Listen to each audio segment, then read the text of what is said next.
Well, guys, we have some wonderful news for you. If you happen to be a corporate CEO or large shareholder in one of America's great monopolistic enterprises, let's go ahead and put this tear sheet up on the screen from Axios. Corporate profits hit a new record high in 2021. And you know what is so funny about this, Saagar, is that these companies loudly complained about how they were being squeezed by the high prices and they really regretted it, but they were just going to have to pass some of the costs on to consumer. Oh, really? While the American consumer was getting screwed and squeezed, these people were raking in more money than literally ever before. So for the full year 2021, pre-tax profits rose 25%. Meanwhile, consumer prices rose 7%. So that shows you that the price increase, the raw materials that they were so complaining about, that they were using to justify their escalation in prices, they were raking it in way above what inflation was necessitating. But as if that's not enough, I got some more details for you here. Let's put CBS up on the screen. So non-financial companies are the ones that were counted in this metric. They say in every quarter of 2021, the overall profit margin remained above 13%. That is an altitude hit in only one other quarter during the last 7 decades. 7 decades, every single quarter, they outperformed what they had ever done in the last 7 decades. And by the way, they put some numbers on what I was saying earlier about inflation. They say food companies in particular blame pandemic disruptions, inflation, and strong consumer demand for higher prices, with pork and beef up 14% and 20% respectively versus a year ago. Those prices in turn have often fueled a jump in earnings. Tyson's Foods, the nation's biggest meat processor, posted more than $1 billion in profit in the first quarter of 2022, up 48% from the year earlier period. So they're crying about cost and disruptions and all of this.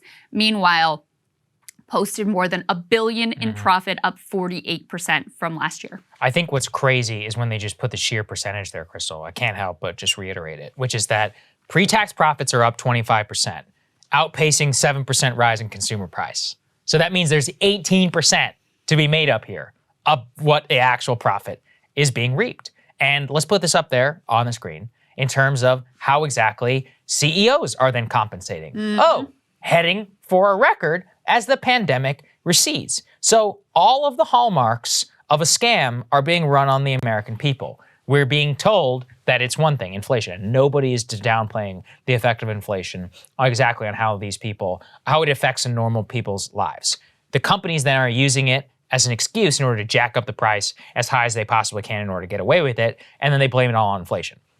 Then, as you get upset, and we blame, the politicians, rightfully in some cases, and we look at that, they reap record profit and pay themselves extra high salaries. Yeah. What do you call that? It's a scam. It's a complete scam. It's a lie. It's a fraud. And we've caught them. We've reported before on how some of their earnings calls, they'll actually they just say it. They're like, yeah, we raised the price and consumers have high sensitivity to price increase right now, and that's contributing to record profits. Like, whoa, hold on a second. What did you just say? What did you just say? You just admitted that you are using the excuse of supply chain disruptions and inflation to jack up your prices way more than is necessary so that you can reap record profits and be rewarded with even higher multi-million-dollar annual salaries. On the other hand, how's the American consumer doing? Oh, let's check in on that. Put the CNBC tear sheet up on the screen. As inflation soars, 1 in 5 workers say they can't make it from paycheck to paycheck. Roughly 20% of employees regularly run out of money completely between paychecks.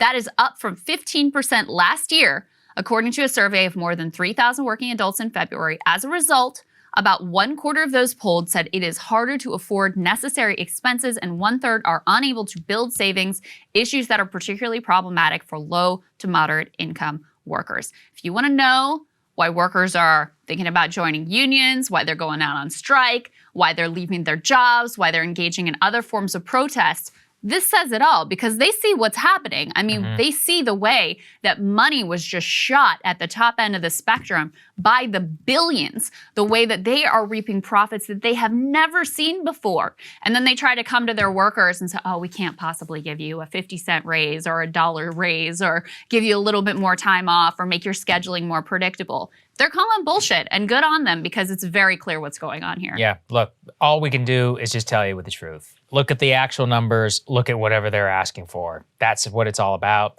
And you take away exactly what you will when it comes to that. All right, guys, thanks for watching. More for you later. Cable news is ripping us apart, dividing the country, making it impossible to function as a society, and making it impossible to know just what is true and what is false.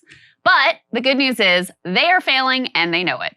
That is why we're building something new, a new mainstream, a healthier one, something more trustworthy, something that we are going to need in one of the most pivotal times in American history. We are building up here for the midterms, for the upcoming presidential election, but we need your help. So if you can help us out by becoming a premium member today at breakingpoints.com, we're trying to change America for the better and the entire world. So what are you waiting for, guys? Go to breakingpoints.com and sign up and help us build a new mainstream.